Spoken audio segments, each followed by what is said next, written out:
Hello, everyone, and thank you for joining us today for a Learning and Growing webinar on microcredentialing, collaborating with the state of Tennessee for a more educated workforce. Our presenter today is Dr. Cara Robinson of Tennessee State University. My name is Sidra, and I'll be your moderator today for Hawks Learning. We will have a live Q&A session after the presentation, so please enter any questions you have into the Q&A module as we go, and we'll be sure to answer them at the end. I'll now hand it over to our presenter. Hi, everybody. As Sidra mentioned, my name is Cara Robinson, and I am an Associate Professor of Urban Studies at Tennessee State University and the Department Chair for the Department of Social Work and Urban Studies. Tennessee State University is located in the capital city of Tennessee in Nashville and is a historically Black college and university.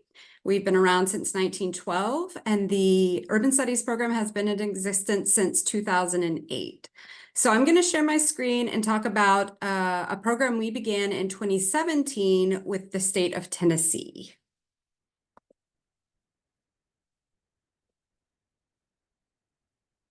So in 2017, we started a program called the Professional Management Academy. And this presentation will kind of go through the basic components of the Professional Academy, or as we like to call it, PMA.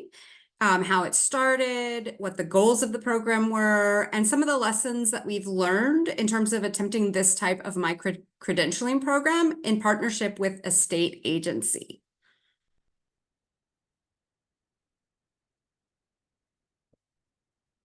So the one question I want you to think about as we go into the presentation is when you're thinking about your academic discipline or your program, or if you're in an academic or student support program, what potential local or state government agencies have employees that could benefit on a day-to-day basis from a shortened program within your larger academic discipline?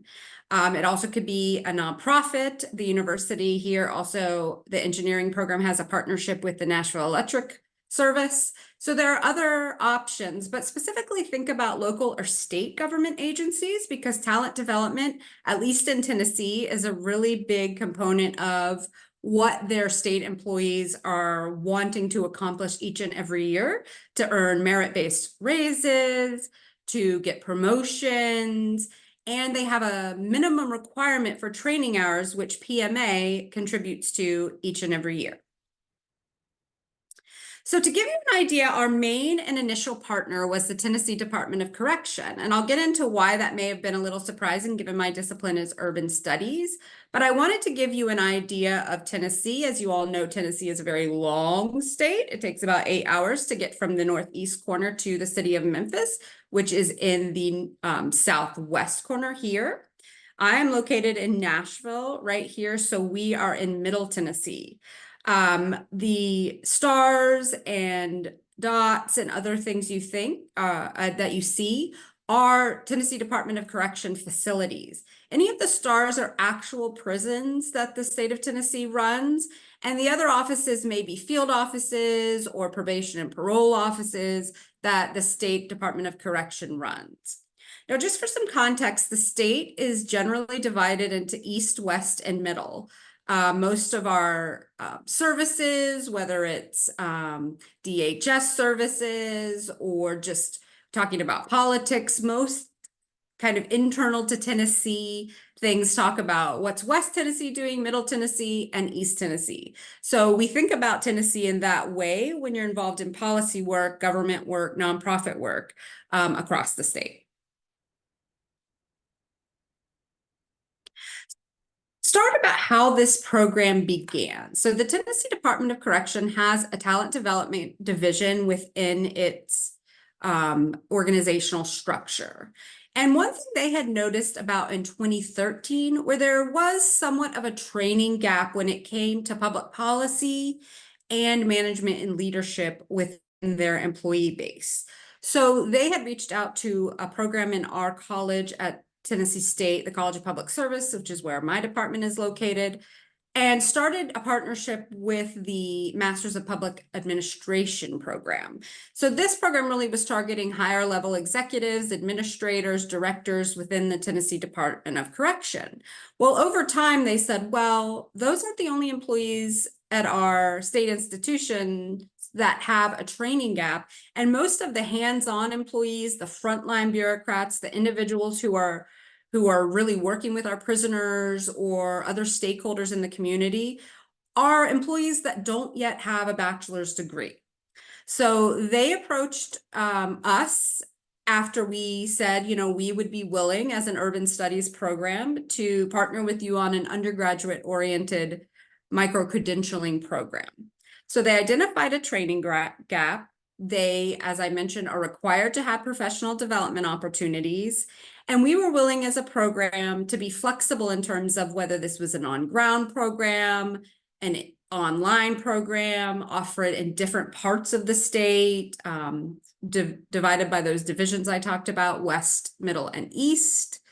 They wanted to build the knowledge base of their employees when it came to those areas I stated previously: policy, management, and leadership, focused on really government programming. And one thing the state of Tennessee has is every state employee, as long as you've worked for the state in a full-time capacity for 6 months, can take one free academic course at any of our state institutions or community colleges per semester for free. You have something called a tuition fee waiver. You confirm that you've worked at the state in a full-time capacity for 6 months. Your supervisor signs it, and you just give it to the institution at which you're attending. And one course on your class list, on your registration list, is waived the whole tuition. So we knew going into this, we had a built-in funding mechanism for the university, so there'd be no internal opposition to us offering this program. So why TSU? There are plenty of universities in the state that could offer this type of program. You know, the University of Tennessee, our other 4 years like Memphis, MTSU, Austin P. But one thing is my building is on the downtown campus of Tennessee State, which is only about 2 miles from the main campus. And it's about 2 blocks walking distance to the Tennessee Department of Correction administrative offices, the state capitol building. So location, location, location worked well for TSU. Also, it might seem natural that this type of program for this stakeholder group would lean towards something like criminal justice for a micro-credentialing program. But the Tennessee Department of Correction really wanted to provide some contextual background for employees on the prison system, the policy arena in which some of the conditions of prisoners had risen. And they felt like the urban studies curriculum best matched with the kind of robust, comprehensive approach to criminal justice that they were looking for. So as I mentioned, we also had an existing partnership in place with our MPA program, so that assisted in making connections and networking. And we stepped in once we heard word that they were interested in starting an undergraduate program. And myself and my dean at the time made direct outreach to their talent development director saying, hey, we're here, we can do this. This is what our curriculum would look like. So all those components led to the TDOC, which is what I'll call it from now on, TDOC selecting TSU as their home institution. Actually, some of the challenges and some of the questions we had to answer when it came to what will this look like were around cost, because we obviously incur an instructor cost. There were material costs associated, and the time of myself and the administrative assistant who would be working on this partnership. We have a whole catalog, a whole curriculum. Would we need to design new courses? What courses out of our existing curriculum would TDOC be interested in? So those kinds of questions had to be answered. We had to review course descriptions, syllabi, all of those types of things. Where would it be offered? Could we potentially go out to a TDOC facility in West Tennessee and offer this type of programming? How would the participants be recruited? Would that be done by TSU, TDOC? Who would be recruiting, and what criteria would they need to meet to be part of this program? And how would we internally at TSU get faculty buy-in? We're a very small program. the Urban Studies program, we only have 3 full-time faculty, and really 2.5 because I'm also the department chair, so I only teach 1, maybe 2 classes a semester. So what could we do to make sure we had the foundation and capacity to operate this type of program? So those were some of the challenges and some of the questions we had to answer prior to diving into this agreement with TDOC. So the partnership really built, as I said, we were the host institution. TDOC was the initial partner. And following the success of the first cohort, we also brought on the Tennessee Department of Safety and Homeland Security, who are also interested in partnering with a state institution for a professional development opportunity for some of their employees, such as state troopers, and some of the employees I'll talk about later in this presentation. So these are the key partners as the partnership exists today. So in terms of the program host, which was our program, I'm responsible for not only implementing the program, designing the courses in partnership with the faculty who are teaching, administrating the application process, ensuring that the fee waivers are given to our bursar and posted correctly so that students aren't charged for a course. All those kind of administrative tasks the Urban Studies program was responsible for. Also, we have expertise in public leadership.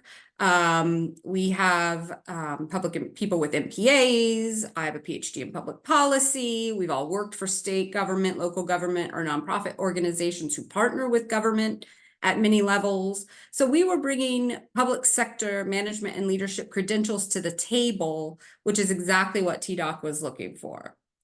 Plus, we were able to design, as you'll see a little later, a specific targeted curriculum that focused on the skills that TDOC was really looking for, utilizing our existing program. We're lucky that we have flexibility at TSU to offer courses, whether they're full semester courses, 10-week courses, 7-week courses, or what we call extreme courses, which are 1-week accelerated courses. So all of our courses were already approved to be offered in an accelerated format by TSU. So that took out some of the bureaucratic burden or redlining or going through that course approval process, which a lot of us know can be quite cumbersome. So we had to sign a contract, or what we called the MOA, Memorandum of Agreement, and we decided on what the instructor fee would be. So TDOC, we would be responsible for identifying the course instructor and all that information, but TDOC would pay us after the course was taught to pay that instructor on a contract basis their fee for teaching the course. If the faculty member lived in Nashville and was going to Jackson, Tennessee to teach a course, then TDOC would also pay their hotel and travel costs after the course had been offered. The contract also identified the courses that we would be offering and in what sequence, where the courses would be offered, and the frequency of courses, and what the invoicing process would look like. As stated, oftentimes the faculty had to put up the cost for their hotel up front and would be reimbursed because that's what TSU and TDOC had agreed on in the MOA. So as part of the micro-credential focus, we focus on management skills such as decision-making, resource allocation, budgeting, organizational development, team building, working with difficult employees, and different management skills that the participants would focus on and learn how to work through as part of this program. We also talked about leadership, different types of leadership, what would be effective for these employees in their current positions, the types of leaders they had experienced in their positions currently or formerly, and how to navigate working in such a complex bureaucratic environment. It was a good match because instructors, we also work in a complex bureaucratic environment, as do TDOC employees. So we were able to kind of share a lot of kind of war stories about working through the red tape and how you can kind of navigate that process and use your leadership skills to ensure that outcomes are met. We also targeted the curriculum specifically for what TDOC employees would be dealing with. We did give them some flexibility. So in our courses, we often will have students, for example, write a policy analysis paper or a policy brief. Now, most employees that were participating would kind of default to issues within the prison system or communities where they were finding a lot of their prisoners were residing in prior to incarceration. But we would also say if you're really wanting to dive deep into, for example, the education system or social services or housing, you have the flexibility to do so.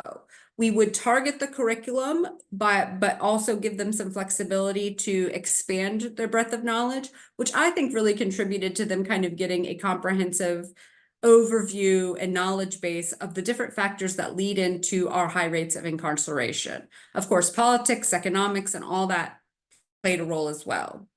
Participants also learned specifically about specific public policies that were impacting the criminal justice system, everything from impacting how prisoners were treated to how TDOC operates to how police officers are trained, how certain laws have disparate impacts on certain populations. So we were kind of weaving these 4 components into the curriculum that we designed.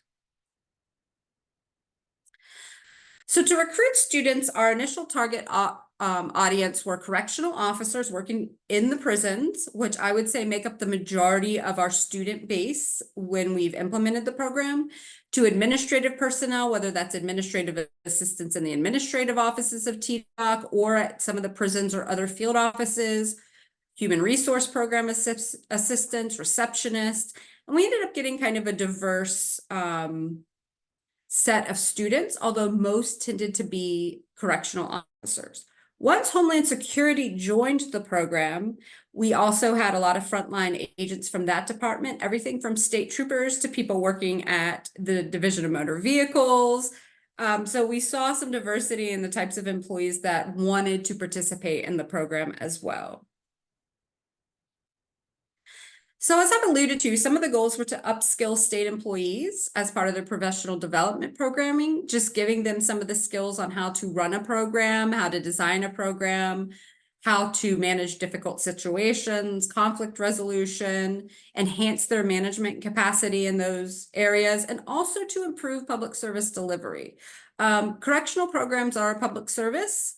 And as we know, there's many problems with the way in which prisons are run in the state. And as much as we can impact the individuals who are working one-on-one daily with people residing in our institutions, the better we feel that we can serve the residents of institutions in the state of Tennessee, the ways in which employees can navigate the bureaucratic system, provide services, understand the contextual factors that may have contributed to prisoners finding themselves in an institution, all those different things. These were identified as the 3 main program goals, along with getting these employees started in working towards their bachelor's degree.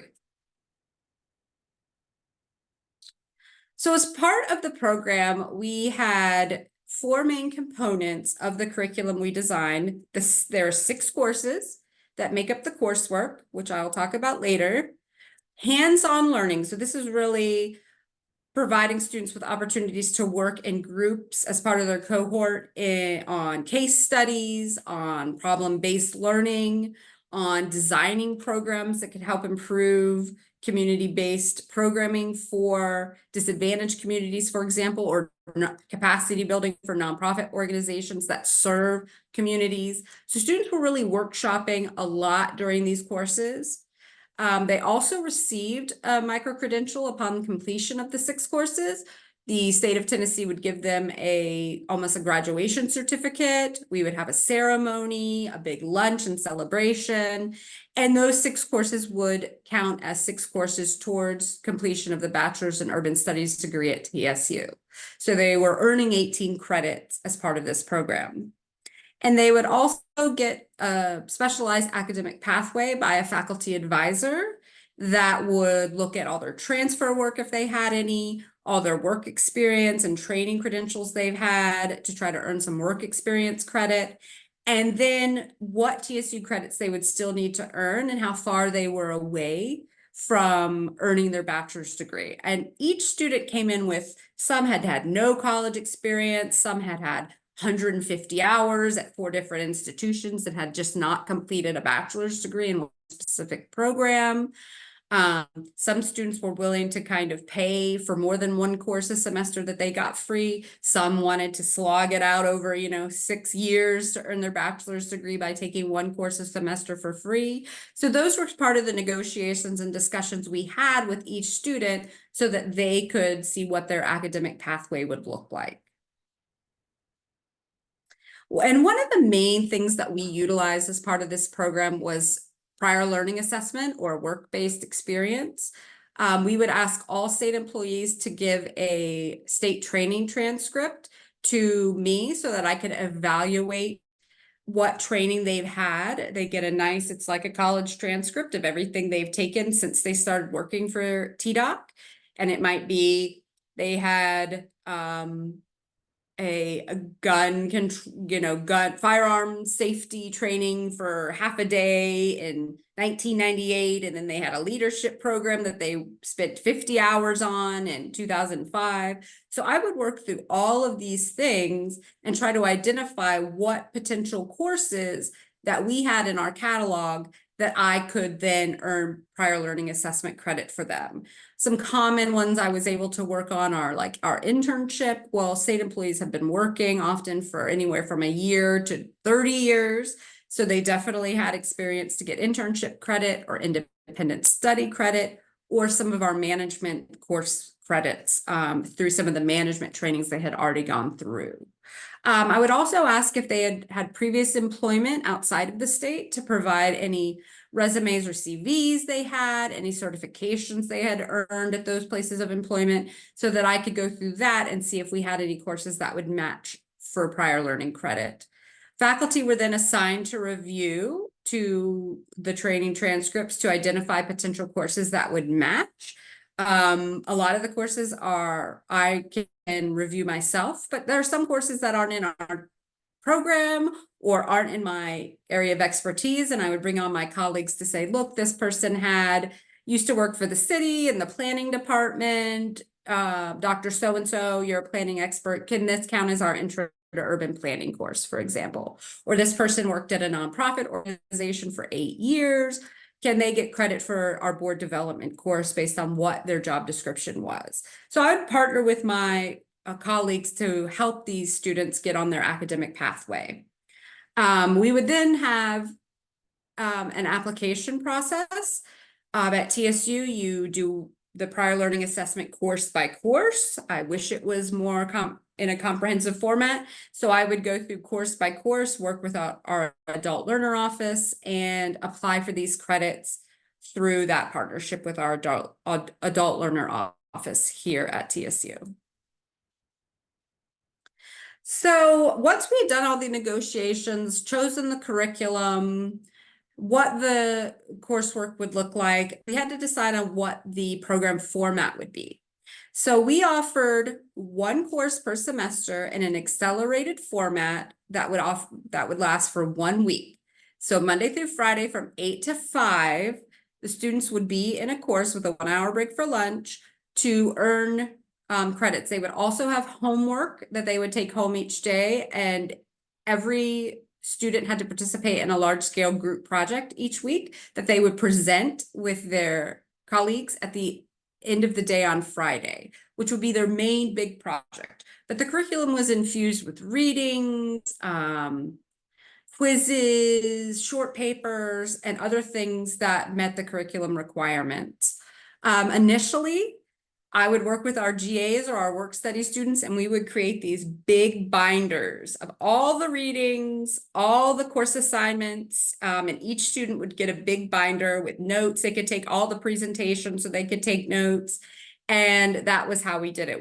You'll see later we switched that format because one, it was a pain to do that, and it wasn't then permanently available to students other than this kind of printout beyond the program, the PMA program. As I mentioned, we focused on hands-on project-based learning. The students were in cohorts. So you were in cohort 1, you would take each 1-week course with your cohort. Sometimes the cohorts were overlapping, meaning cohort 1 might have been in their 4th course and cohort 2 started and they were in their first course. So sometimes we were offering more than one course a semester. And initially, we offered an in-person on-ground 1-week course in each region each semester. So we would have one in East Tennessee, in Knoxville or Crossville or Johnson City, one in Jackson and Memphis, one in Nashville or another part of Middle Tennessee. So there were times when we were running cohorts simultaneously that we were offering 6 accelerated courses per semester through this program. As I mentioned, we did faculty advising throughout. The academic pathway was really more towards the end of the 6 courses, but each course I would go in person for one day to the course and do one-on-one advising, or I would Zoom in and offer one-on-one advising to the students during the course so that they kind of understood if they hadn't turned in their state training transcript, I needed that. Are you ready to start taking a course per semester on top of your accelerated course? And I would kind of guide them through that process. We focused initially on having real world practitioners as instructors. So we had people who worked for the state government, for the TBI, had federal government experience, had worked at local government. So we had a variety of instructors who had the academic background, but also had decades often of real world practitioner experience, because we felt that that was what these students needed to kind of share stories and kind of identify with the instructors. So these were the courses that we selected after kind of looking through our curriculum, and this is the order in which they were offered. Intro to Urban Studies is self-explanatory. It offers an introduction to the field. Students are offered a chance to work on a policy brief project where they kind of dive deep into a social policy issue impacting communities. Community leadership really focuses on what it means to be a leader in the public service sector and what that looks like in different leadership types and what it means to work directly with community stakeholders. Urban Policies and Issues is a more in-depth expansion of Intro to Urban Studies, where you take different subsets of social and economic policy issues and really dive deep into like 7 specific areas, like I mentioned earlier: housing, transit, criminal justice, kind of social service policy. And the students had to do a big policy presentation at the end of that course as if they were presenting a policy proposal to the state legislature. Urban administration is very management focused. So this is where you're learning about how to manage a program, how to evaluate programs, how to collect data on program implementation, how to budget for programs, how budgeting works at a commission level, that's, like TDOC, or how it works for the state government. So this was really kind of the detailed management component of the program. And then we felt it was important to offer nonprofit management, to offer the students kind of a different perspective on management and what that looks like in a different sector.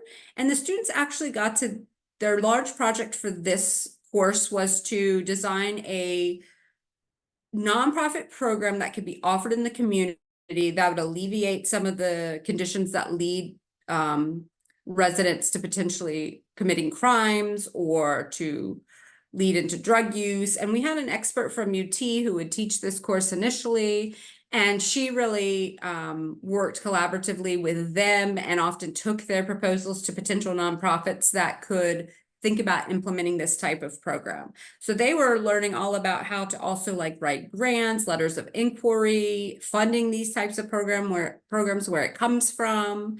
And then the final course was really about what does government look like?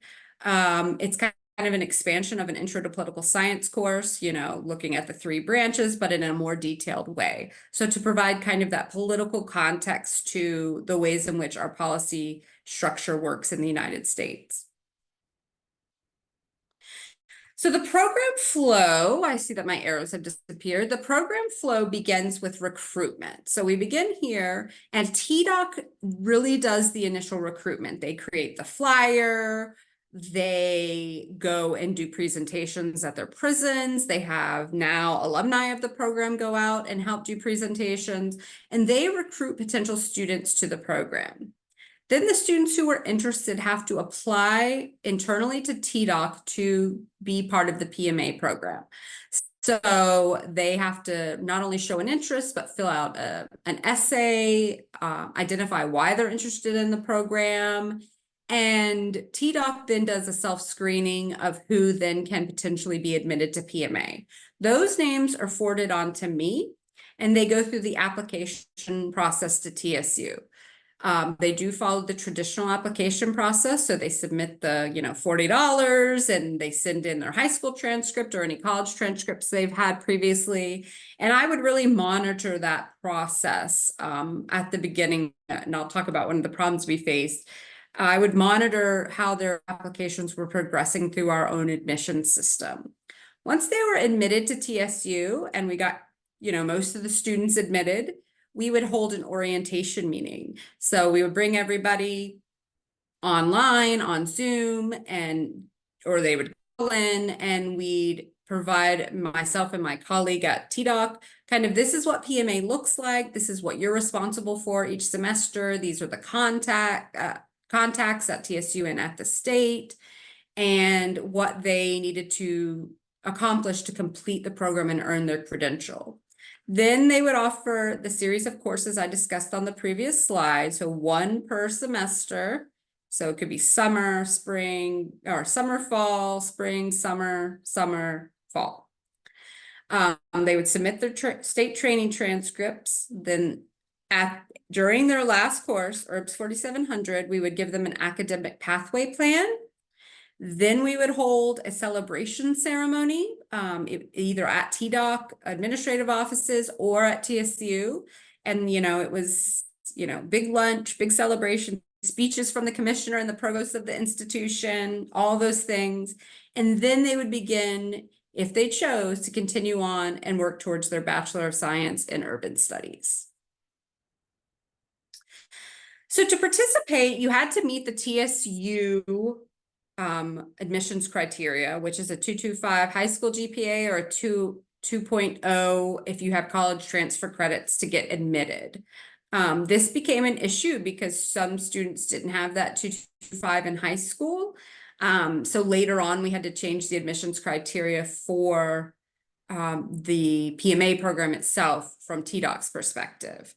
They had to do obviously the application through the state agency, get accepted to TSU, and they had to pass each course to continue on in the program. So if you didn't pass the spring 2024 course, you were not eligible to take the summer 2024 course.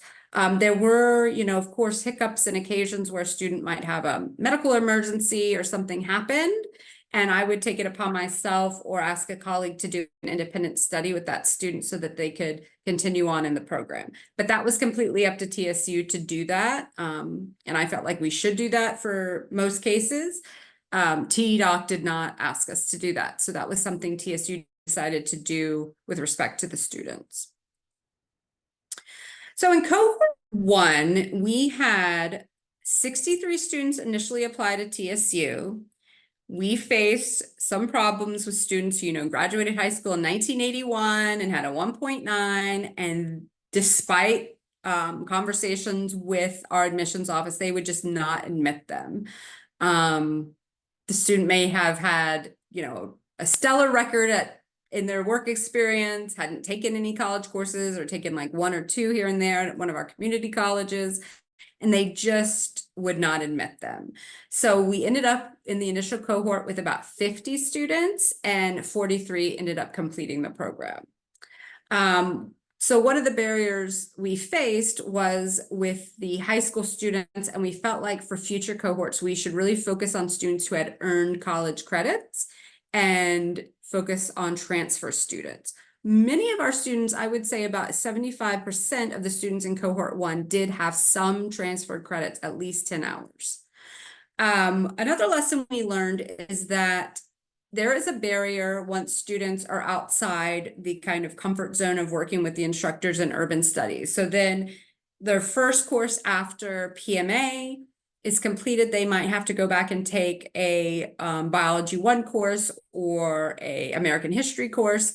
And it was a different type of instruction. They might be taking a 7-week or a full semester course. And so we really had to kind of rethink about how we were preparing the students for that transition into different types of courses.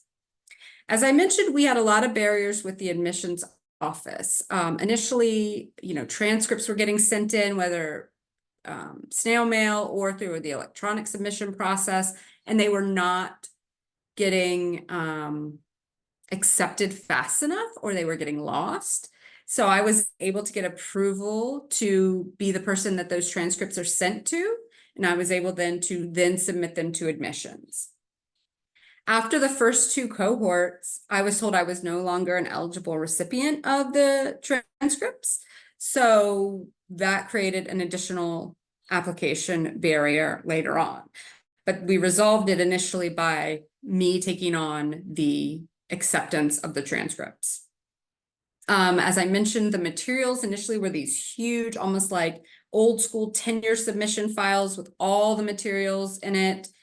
And that became burdensome on our end for us to create, specifically in summer courses, because we don't have GAs or work study students in summer courses. So it was often myself and our administrative assistants putting together these folders, and it became kind of a work burden for all of us and a burden on our copy machine. It would often get stuck and die, and it was a mess. Faculty recruitment, because if you were asked to teach in East or West Tennessee, the travel could create a barrier. If you were, had small children, or you could only take off work for 3 days, you couldn't take off for the full week. So that was one of the barriers to faculty recruitment. And we realized that we needed to really strengthen our partnerships with internal partners at TSU. For example, the Adult Education Office. We've built a great relationship with them since, but initially we had only, worked with each other in a passing way. And all of a sudden we're inundating them with all these requests for work experience credits. And it was like, whoa, whoa, whoa, where is this coming from? What's happening? So that was a lesson learned on my part, that I should have gone into this with speaking to those potential partners from the beginning when the program was being designed. So some of the changes we've made based on those lessons learned is we now bring on TSU to do a second admissions orientation. So we have the orientation once they're accepted to TSU to kind of get them prepped for PMA. But now we do an orientation prior to the application to TSU with staff members from our admissions office here at TSU to kind of walk students through the timing of when they get things on their account, what exactly they need. We had a student whose college was no longer in existence, and what they needed to do to make sure that they met the document submission requirements. We've had a student whose high school had burned down, and so none of the transcripts from that time were available, what that student needed to do to prove that they had graduated from that institution. So this was great to kind of involve them from the beginning, because it helped the students, but also gave admissions kind of a buy-in to the program and to know what was coming. And I would provide them a list of the applicants that were coming so they could check them off as they received their documentation. We now require students to have at least 30 transfer credits to be admitted to the program. That just makes it easier when it comes to some of those questions about general education, and also helps with some of that high school GPA requirement that I didn't personally agree with, but was a standard of the institution. So students have to have at least 30 transfer credits, preferably from an in-state institution or one of our community colleges, because we have all these transfer agreements with community colleges, and it just makes their transcripts get recorded much quicker. And it's like, this English is this English, but it could be at any institution that's credited across the country. We also switched to providing materials on our learning management platform, eLearn, we call it colloquially, or as you know it as D2L, Brightspace. So we started putting all that online, which made it easier to transfer semester by semester, as you know, and made it easier for students to be able to just download it and have it on their computers, laptops, those types of things in perpetuity. And we started holding some faculty recruitment events. So I would invite faculty to come on board and say, this is the PMA program. If you meet these standards, then you're able to teach in this program. Are you interested? This is what the pay is. Instead of me just reaching out one-on-one, like, hey, I heard that you are knowledgeable about this issue. Would you be willing to do that? It just took a lot of the legwork out from TSUs and when it came to faculty recruitment. Sometimes I couldn't find someone, so one of our three main faculty members or an existing adjunct would have to take on the course, which created all kinds of issues with workload and those types of things. So holding these faculty recruitment events really helped our programming. So as the program accelerated, so we started in 2017, cohort 1, cohort 2 started the next year, and 2018, so we were ending cohort 2, beginning cohort 3, kind of as COVID started taking over. So as we look at large program obstacles, COVID-19 was a huge one for obvious reasons. I remember that semester, we had a summer in-person in all 3 locations, program planned, instructors identified, contracts were being put in place. And for that specific semester, I just had to say, you know what, we'll do a traditional full summer online asynchronous course, because we're all kind of out of our minds right now, not knowing what's going on, and I'll teach it, and that'll be the summer course. Well, obviously that worked fine then, but that wasn't sustainable. So the program switched to online. And it's still online, so that actually reduces costs for us, reduces costs for TDOC, because now they're only paying for 1 instructor each semester instead of 3, and no travel expenses. So we were able to transition this to online course, and I love teaching these courses. You get 1 week with the same students, you're on there all day. It's really benefit, I think, the students' flexibility and also ours at TSU. I know some students prefer in-person learning, but kind of the synchronous online approach has been a great transition for the program.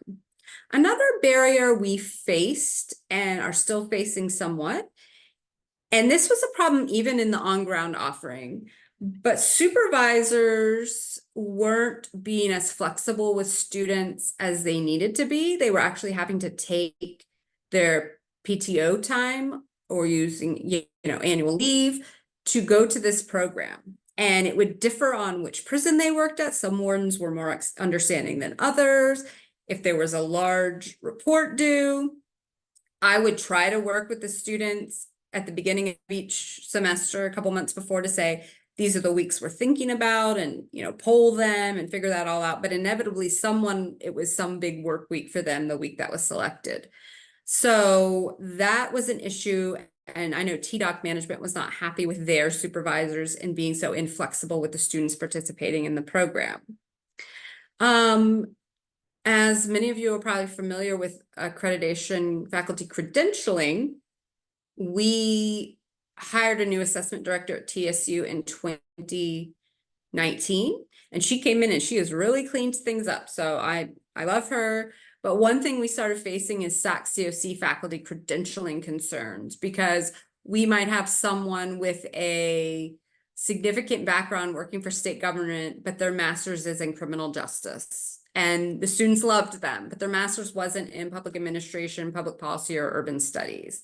So we had to really take a step back and say, okay, who that we know will pass the SACS faculty credentialing as it exists now in our internal credentialing system?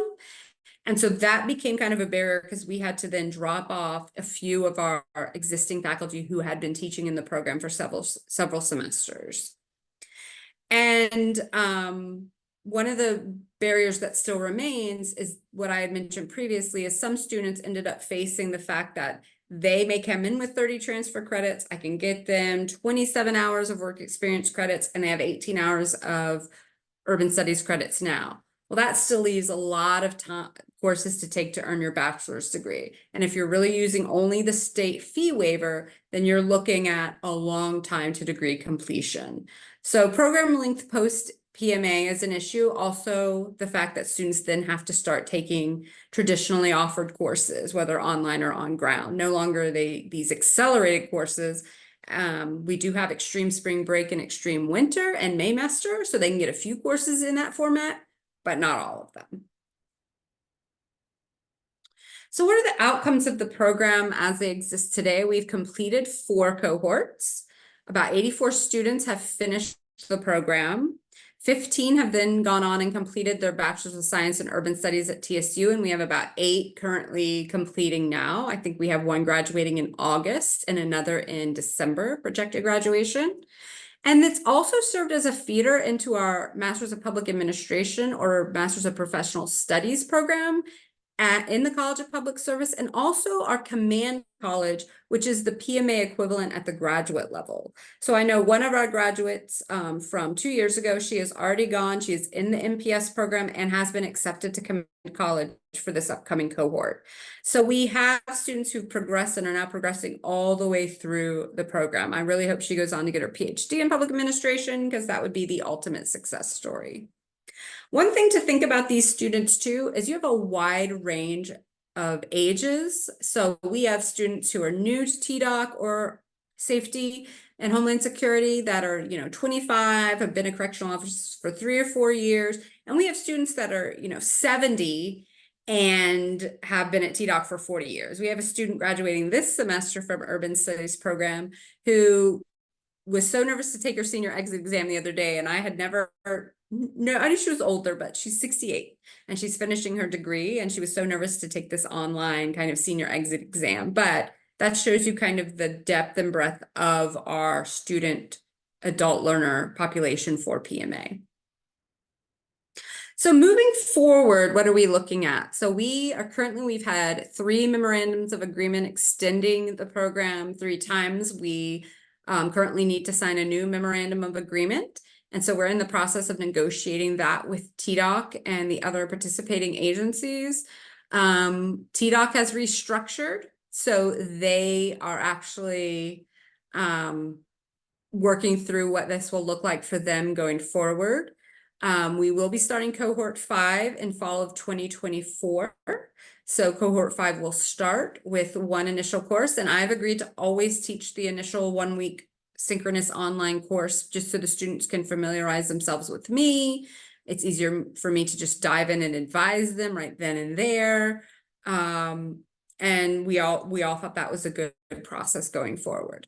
We are looking and talking to potential new state partners, including Department of Human Services and the Department of Education, and assessing their interest in offering this to their employees. And TDOC particularly, this next one focuses on, is they have changed their internal application process. They're going to actually be doing kind of one-on-one interviews with each of the applicants to outline what the requirements are and to determine their true level of interest in participating in the program. They do not want students to go through 2 and then decide I'm not going to take the remaining 4 courses. And they've also strengthened their rules and direction to supervisors. Employees do not no longer will have to use their personal leave time to go to this program, and the supervisors are not to contact them during that week with any issues or reports due or anything like that. So they've really taken that issue that we faced with supervisor interference or opposition and really taken it in-house to fix.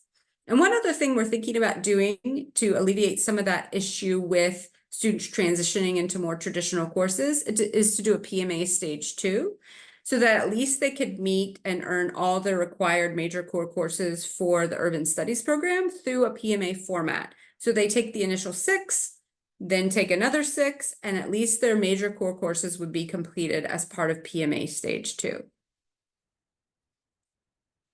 And that's my presentation for today. Thank you. Thank you so much. If you have any questions, please go ahead and drop them in our Q&A module or even our chat feature, and we'll be sure to answer them.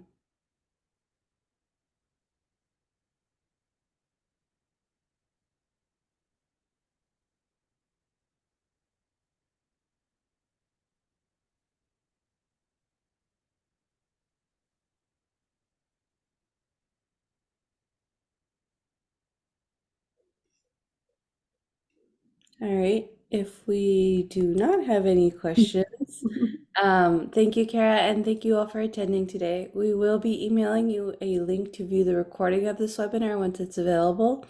If you or any of your fellow instructors are interested in presenting for our Learning and Growing webinar series, please submit your proposals to the Learning and Growing website, which I'm going to go ahead and link in the chat now. These free webinars are brought to you by Hawks Learning, an innovative educational courseware company. To learn more about our mastery-based course materials and how Hawks can enhance learning outcomes for you and your students, please visit hawkslearning.com, and I hope everyone has a great rest of your day. Thank you so much. Thank you.